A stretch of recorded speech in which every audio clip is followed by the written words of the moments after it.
Good morning, everybody. This is Eric Mishi, Executive Director of SAVE, Suicide Awareness Voices of Education. And we are starting off this week with an entire series of conversations with folks that are helping to lead the conversation around suicide prevention and mental health, and also folks that are suicide loss survivors and other folks that have got an interest in an engagement and involvement in the issue of suicide prevention. As you all know, September is Suicide Prevention Awareness Month. This is Suicide Prevention Awareness Week. And we also have an event coming up tomorrow, which is September 10th, which is Global Suicide Prevention Awareness Day. So I am thrilled to have with me here Jonathan Oppenheim, who is with Willis Towers Watson. Good morning, Jonathan. Good morning. How are you? I'm great. What part of the world are you joining us from today? Yeah, I'm joining you from sunny Atlanta, Georgia this morning. Thanks for having me. Well, thanks for being with us. Jonathan, we'll kind of get into the connection here with Willis Towers Watson and SAVE and some of the work related to the construction industry. Before we do that, why don't you let folks know a little bit about your professional background? Yeah, sure. So again, thank you very much for having me on the line today. Originally, I'm from New York, now living, like I said before, in Atlanta, Georgia. I'm the North American Construction Industry Vertical Division leader here at WTW. And for those that don't know the organization, WTW is nearly a 200-year-old, approximately $10 billion annual revenue, publicly traded global insurance broker and risk advisory organization. And we boast about 48,000 employees throughout the globe, operating in about 140 countries. I've been in the insurance industry for about 36 years now, and outside of my 14 years of tenure with WTW, I've had roles with other global and regional brokers, as well as serving as the president and chief underwriting officer for an international insurance company. 100% of my experience of my career has been associated with the construction sector of the economy. So let's talk about the industry, because as we talk about suicide and we talk about suicide prevention, we also have to talk about those industries that are particularly impacted by suicide. So share with folks that are watching us today why this issue of suicide prevention and awareness is so critically important to folks in the construction industry.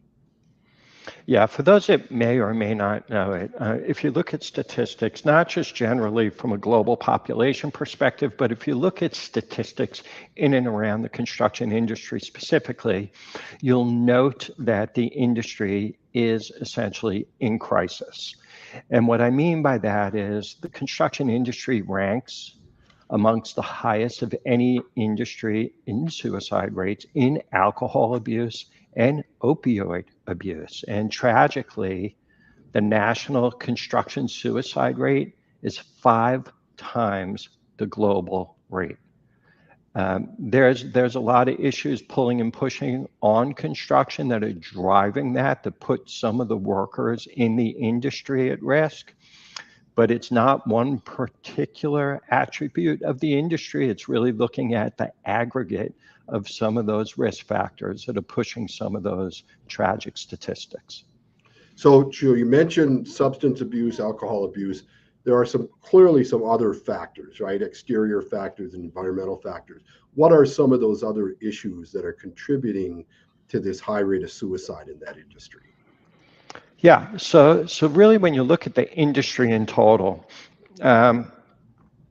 you have an occupation. Again, there's demographics first and foremost. We'll put that to a side. That's age, that's race, that's gender. Those all align with some of the highest risk groups.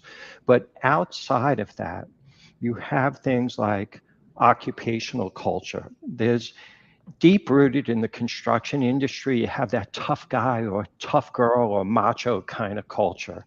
And those personality traits, including some risk-taking, stoicism, self-reliance, that courageousness, typically the people that are unwilling or have no desire to seek the help that they need. We passed, we talked a tiny bit about substance abuse. Some of that may be associated with the fact that it's a hazardous industry. People get hurt. There's ways to mask and treat physical injuries. But that aside as well, you have some of the folks filling the labor force that have a lot of military background. And some of them are coming home, adjusting to civilian life might be difficult from a transition perspective. You have access to lethal means. That could be dangerous equipment. It could be firearms. And of course, narcotics, once again, at a job site. And you have some limited access to care. And just really the nature of the job itself, the fact that there's impermanence of projects and work, there's a requirement to travel around a lot, maybe be away from family and friends, not have that connectivity in the community, and then back to just the overall stigma. Yeah. The fear, Well, the shame. yeah, and we've had a lot of these conversations with you and others, and obviously Willis is WTW has been a big leader in addressing this issue. If you look at the different occupations in this country where you see suicide rates tend to be higher than the average, they do mirror many of the same challenges in the construction industry, right? If you look at agriculture, we're going to have a couple of folks that are going to join us over the week that are going to talk about the significant increases in suicide rates and suicidal ideation in rural communities, particularly in the agriculture sector. You've got, in that particular case, you've also got challenges in terms of, access to care, but some of the same factors that risk factors that you've outlined for construction industry mirror some of those other industries like agriculture, which have been traditionally very male dominated, where there is a culture of stigma. You don't talk about your feelings, you don't talk about your concerns. So from a company perspective, because Willis Towers Watson isn't a construction company, right? You don't build things per se. So what's the reason Willis has decided to get involved in this, and what is, from a company perspective, what is the importance of your engagement in this conversation? Yeah, I think that's a great question. And we're not a construction company, but one of our largest groups, we specialize in a lot of different industries. We specialize in other sectors of the economy. One of our largest groups is the construction group, of which I'm the head of in North America. The way we view risk management, and if you look at risk management, break it down to its very core and focus. Risk management is about protection and conservation of assets. And if you look at any organization, the most important asset of any organization are its employees. And if you look at each one of those employees, what their most valuable asset is, it's their mind. And I would question whether or not we're doing enough to protect and conserve the most valuable assets of any organization and their people, their minds. So when you look at our construction practice, we're embedded in loss control and safety, protecting the well-being of the workforce. But traditional loss control and safety predominantly focuses on physical well-being. It's really time for us to take a deeper look and a more holistic look at mental wellness and fitness in addition to physical well-being. Now, there's also a significant labor shortage within the industry, which when you couple that with some of the psychological or mental illness statistics, you'll see we need to treat our workforce better with more protection than we have historically, again, in light of the fact there's that labor shortage. We need to do a better job protecting and conserving those assets, Eric. Yeah. So the work that you do, and we'll come to the work that we've been doing in partnership with Willis and Towers Watson here shortly. But so as you work with your partners, you work with the companies that whether we call them clients or vendors or partners,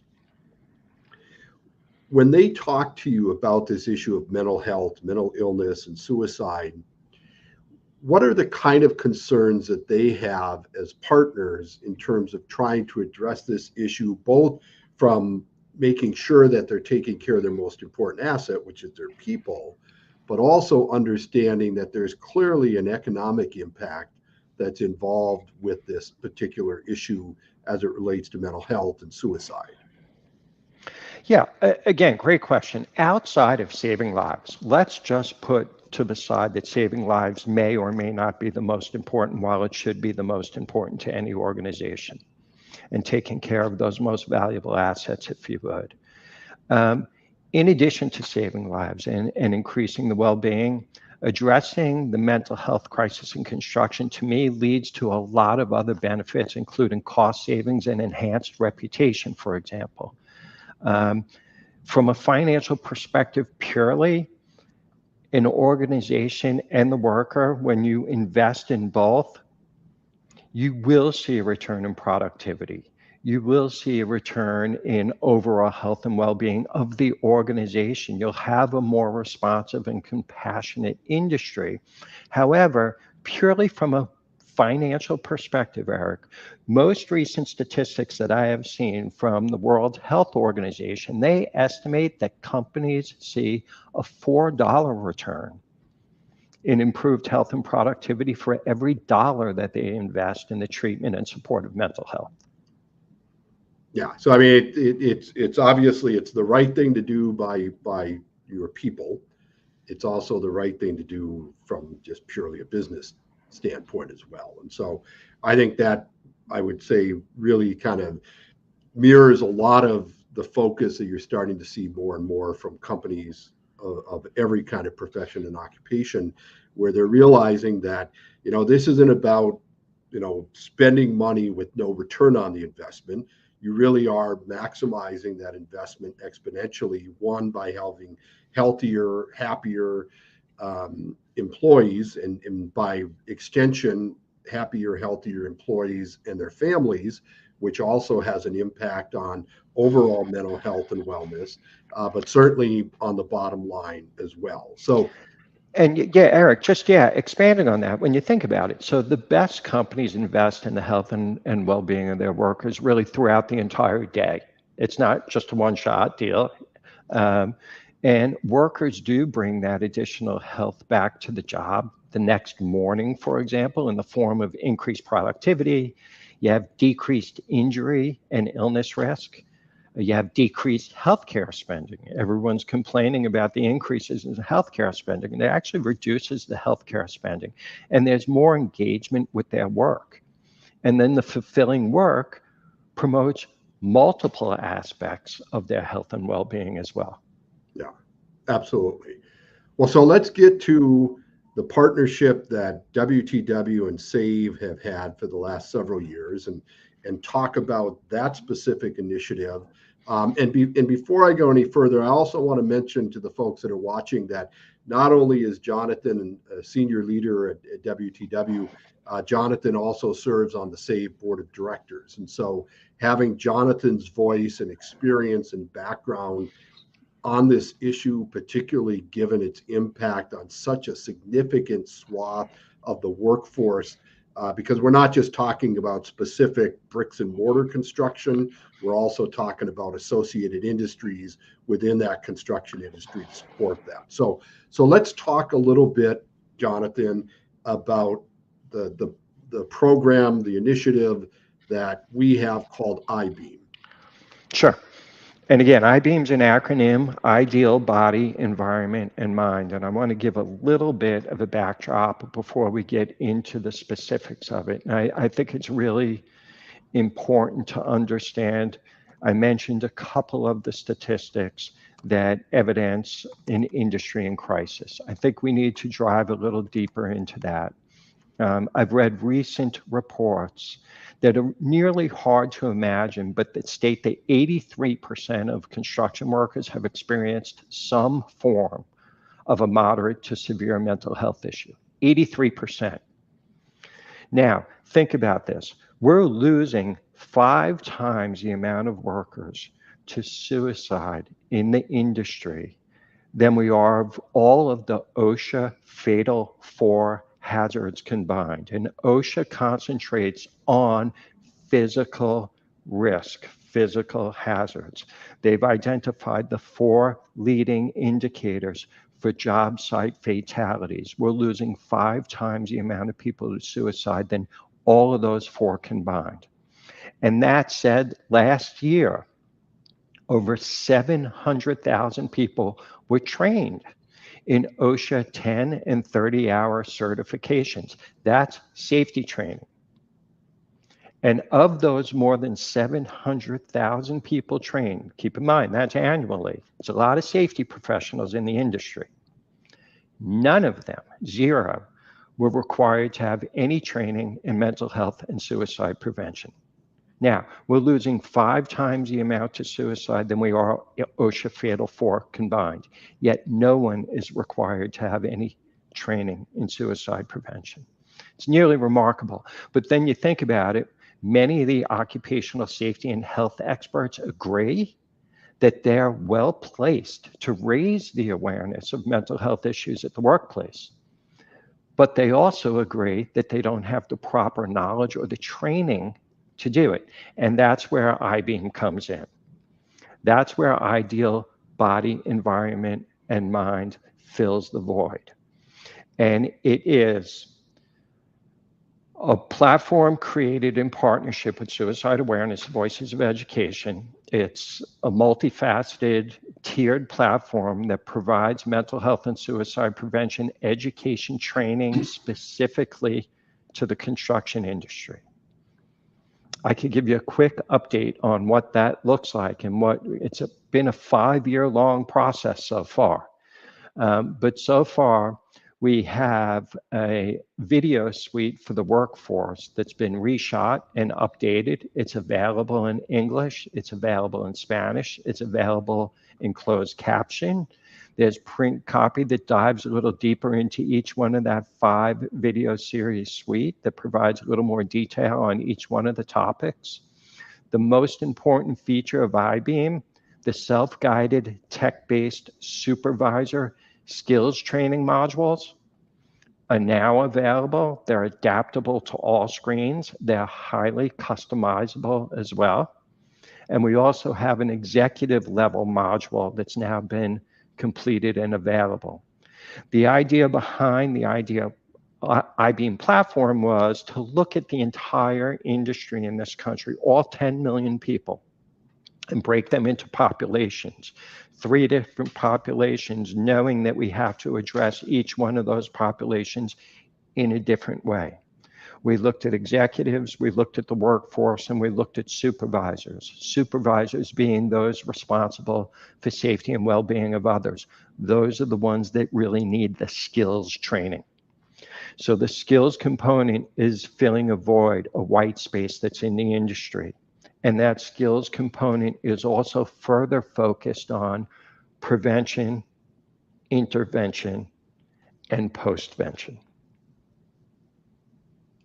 Yeah, I mean, it's incredible body of work that's been a partnership with WTW and SAVE here for the last several years, and as we continue to adapt that program and continue to grow that program, you know, the goal here, as you've said time and time again, is to really make it ubiquitous across the industry, right? To make this available to, you know, the boots on the ground folks as well as supervisors, because what we know for a fact is, you know, if we're going to successfully confront the issue of suicide and suicide prevention in the workspace, you've got to get buy-in from not just the folks at the top, but you got to get buy-in from the folks in the middle and the folks who are got the boots on the ground. Because any conversation that we have, and frankly, any conversation that we have as an organization with individuals or anything like that, has to start with the very first question, which is, are you thinking about killing yourself? Are you thinking about suicide? And then once that question's been asked, what do you do with that information? Because all too often what happens is that people want to be helpful. They want to be supportive of somebody. They want to try to figure out how they can help. But unless you empower them with information and tools like IBEAM, it's kind of a big desert out there in which people are supposed to try to navigate about how they can help one another. Yeah, again, it's very interesting that you ask that question. If you practice, I would challenge anyone listening to this or watching this, look in the mirror and actually say the words, are you thinking of killing yourself? It's very difficult to actually say that, to hear yourself say it. And I think that actually requires practicing. Yeah. No, it does. It does. And that's exactly right. I mean, you know, it is not a natural conversation for really the vast majority of the population to have, right? And so as we talk about suicide prevention, as we talk about things like IBEAM, and we talk about a program that we got one step ahead, it is this idea that, you know, we spend significant amount of resources in this country on CPR to save people's lives if they're having a stroke or they're having a heart attack, right? And we don't even think twice about the idea that we make that investment. And the reality is what we're doing with things like IBEAM is teaching the equivalent of CPR for suicide prevention to try to help save people's lives by giving them the tools and the information that they need to be able to get involved, to help a coworker, to be educated themselves. And if you're an executive leader in a company or you're a supervisory leader responsible for managing the people on the ground, if we don't give them the tools, how are they going to know how to help? Yeah, and again, I do think, you know, driving a culture from a company or organizational perspective, that is top down, but the field needs the buy-in. And that is when we start looking at the different tiers, if you would. And in construction, like I said, we know it now has amongst the highest suicide rate of nearly any industry. But when you also think about it, you know, we hear a lot about a mind and body connection in our everyday lives. We hear about that all the time. And I think that was really once relegated to the fringes of medical establishment. And now it's being accepted as there is a connection and everyone understands that connection. Now, the thing is, you could imagine if you're distracted, behaving a certain way. And if you're in a hazardous environment, distraction's the last thing that you need. And while the industry has been focused, construction industry has been focused on hard hats, goggles, tying off from heights, I would argue that the most important personal protective equipment is a clear mind, a non-distracted mind. And that's what we should be focusing on more from a loss control and safety perspective as well. Yeah, I mean, all of these are interconnected. I mean, we know that good physical health leads to good mental health, and good physical health doesn't need to mean that you got to be a marathon runner or a bodybuilder, but it does mean that you've got to be focused on taking care of yourself, right? How you eat and get some kind of exercise, and so that physical health is critically important to your mental health. Which all kind of blends together. It's all part of the whole here. And so, you know, that's why even the name of IBEAM, Ideal Body, Environment, and Mind, takes into account all of these factors that ultimately are going to play into your mental health and are going to also equip you as with the tools that you need to kind of deal with the issues that you've got going on in your life.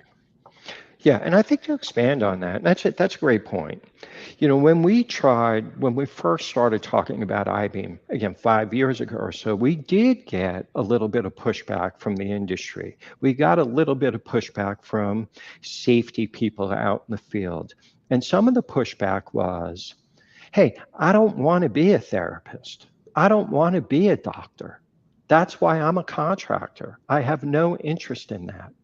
And the correlation that we draw and the response that we had is, okay, you're a safety person at a job site. So for example, you're going to teach people trench safety so they won't fall in a hole, for example. And not only that, you're going to put protection in place to reduce the hazard of that occurring. Now, if it does happen and someone does fall in that hole and they do break their leg, you're not going to fix the leg, you're not going to x-ray the leg, but what you are going to do is guide them to the appropriate help that they need. And that's what this is about, to train people to identify those at risk, and then if someone should have an incident, be able to guide them to the appropriate care they need and reintegrate them back into the workforce after an event as well from a post-mention perspective. Yeah, I got to say that one of the things that you just said may be in the most important part of this conversation today here, but is going to be one of the most important conversations, part of the conversation we have all week. You don't have to be a doctor. You don't have to be an expert. You don't have to be a therapist. You don't need to be a psychiatrist or a psychologist to be involved in this conversation about how do you help someone who is struggling with a mental health challenge or suicidal ideation or thinking about suicide. It really requires you to just first and foremost be willing to ask somebody, to listen to them, to respond to them, to follow up with them, to stay engaged with them. Because when all is said and done, there isn't a doctor sitting at every work site around the world, and there's not a doctor sitting in every place that we're at. And so they're reliant on people who just simply care and frankly give a damn. That is an important part of what we got to be focused on, is making sure that we understand that all of us, regardless of our background, can have a direct impact in helping save lives. So we're kind of coming to the end of our half hour here, Jonathan. So as you think about the work that you're doing in this space to help those in the construction industry, what are some tips that you would give people, particularly as they're looking at their mental health challenges, to try to make sure that they're staying focused on being healthy and taking care of themselves the best way they can? Yeah, good question. First of all, understand that reaching out for help is not a sign of weakness, but it's a sign of strength. I think that's important for everyone to know. I think it's really important to know, sounds cliche, that it's okay to not be okay. I think we also are seeing a lot of really positive strides that we're seeing in the industry itself. A lot of people are trying to strive to change that tough guy, tough girl image through education and awareness. I think it's really important. I think a lot of people are putting some work into breaking down stigma in general by talking about mental illness openly. There's a lot of movement also to combat substance abuse, of course, making resources available, really important. I think it's extraordinarily important, particularly in current day, to offer additional support to some of our military that have returned to private life as well. I think developing just career paths for people and cross-train the workforce and make them understand the importance where they fit within an organization, really, really important. Give people access to appropriate care as well, I think is important. You know, like I said, there's a lot of progress that's been made. I think just really the statistics themselves can be overwhelming. Mental health, it's a vital part of our overall health and well-being. We have an obligation, in my humble opinion, to create a safer and more responsive and probably compassionate construction industry. The one thing that I will say is, when you think about it, everyone knows someone, even if you don't think you do. And I think that's important to process in your own mind and always, always give someone grace. Yeah. Wise words, my friend. Thanks, Jonathan. Appreciate you being with us here today, folks. If throughout the entire week, we've got great conversations like this going on with folks from different industries, different backgrounds of life. We also have an anonymous donor that this week is donating $10,000 for every dollar that we raise. So if you get a chance to make a donation to save, it'll get doubled during this week. Allow us to continue the work that we're doing, work like Jonathan's talked about with IBEAM and so much other. Jonathan, look forward to continuing to work with you to make a difference in helping save lives. Thank you very much. Stay well all. Bye-bye.